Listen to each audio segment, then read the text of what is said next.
On July 2nd, 2021, 22-year-old Gabby Petito and her fiancé Brian Lundrie rolled out of her parents' Long Island driveway in a weathered white van converted into a mobile home.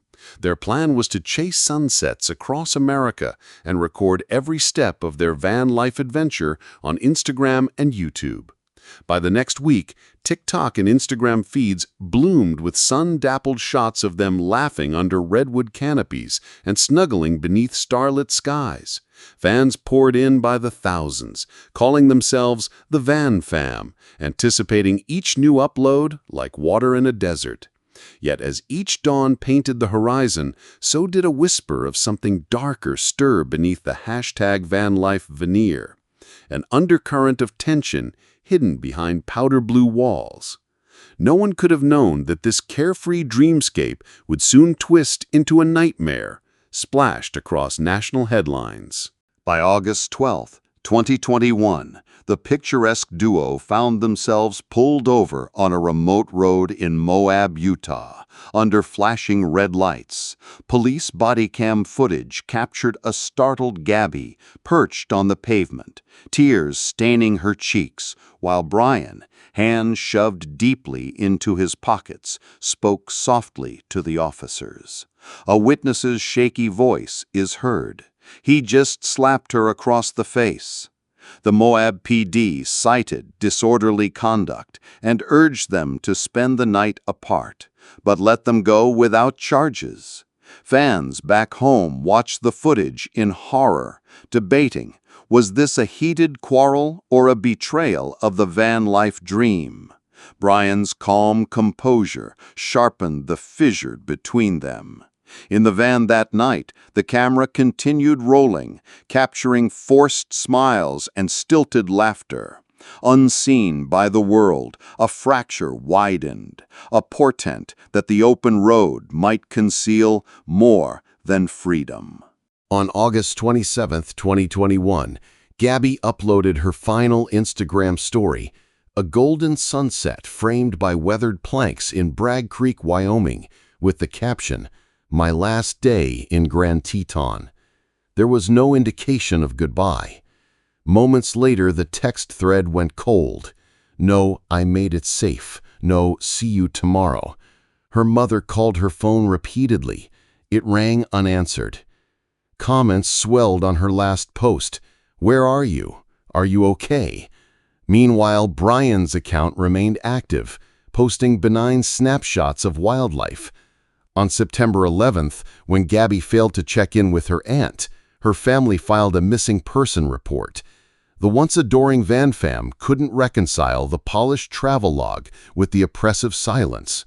What began as an influencer's dream had slipped into an abyss of unanswered questions and mounting dread that something, a secret, was festering behind the van door. Images of Moab police rifling through the empty white van flooded social feeds on September 1. Brian stood alone by the driver's side, carrying a duffel bag and spouting, "I have no idea where she is."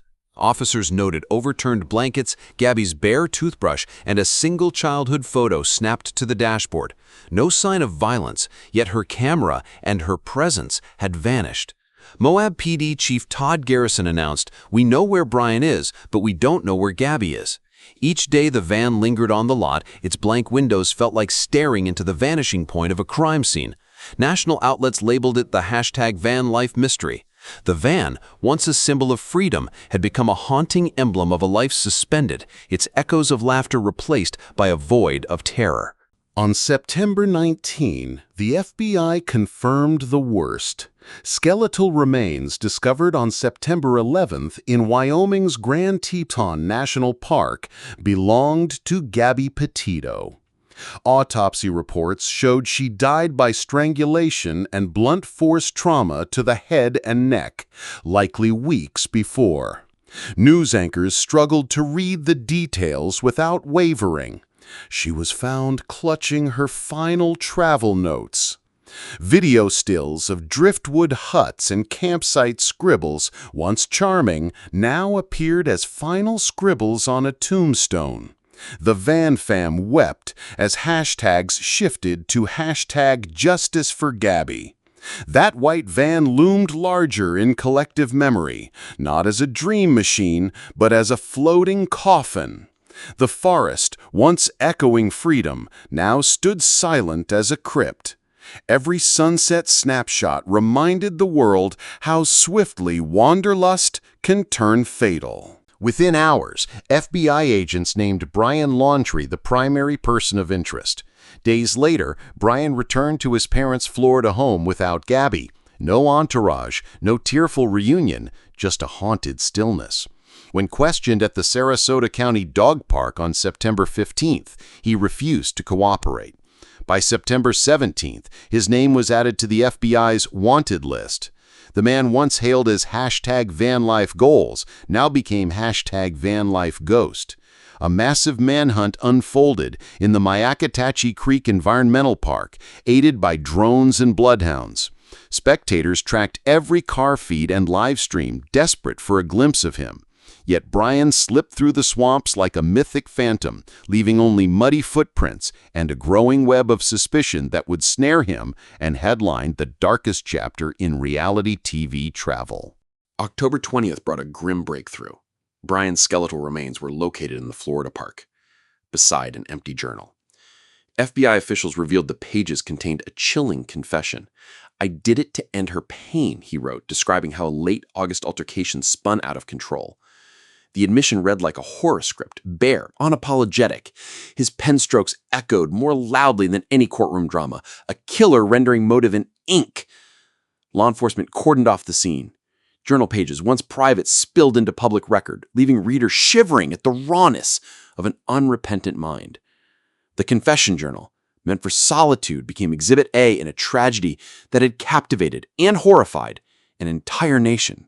At a press conference, Gabby's father, Joseph Petito, collapsed into his wife's arms, voice broken. She didn't deserve this. Her mother, Nicole Schmidt, sobbed, recounting Gabby's last call home, "I love you." On social media, #JusticeForGabby trended alongside calls for tougher domestic violence laws and better missing person protocols. Celebrities posted in solidarity. Fans formed vigil circles outside FBI offices. Good Morning America and the New York Times ran in-depth exposés on red flags in domestic violence response. The Van fam pivoted from sharing travel tips to raising awareness for at-risk partners. Across the country, survivors of abuse watched, tears blending with resolve to change the culture of silence. Gabby's story galvanized a movement, one rooted in remembrance and reform. With Brian deceased, no criminal trial followed, but civil suits emerged against his parents, alleging they withheld evidence and delayed the search. In November 2021, Florida's chief medical examiner recommended reforms on how missing person alerts are issued. Meanwhile, Netflix released American Murder: The Family Next Door, a documentary pieced entirely from texts, police body cams, and social media clips. It drew record viewership and sparked heated debates. Are influencers responsible for oversharing? Should law enforcement treat every missing case with equal urgency? The Petito case became a reference point in college criminology courses and domestic violence seminars. In living rooms across America, viewers confronted the intersection of digital fame and real-world vulnerability, often with palpable discomfort. 2 years on, countless van life photos of mountain panoramas still circulate, but now they bear a footnote, "Remember Gabby." Scholarships in her name fund programs supporting domestic abuse victims and missing person advocacy.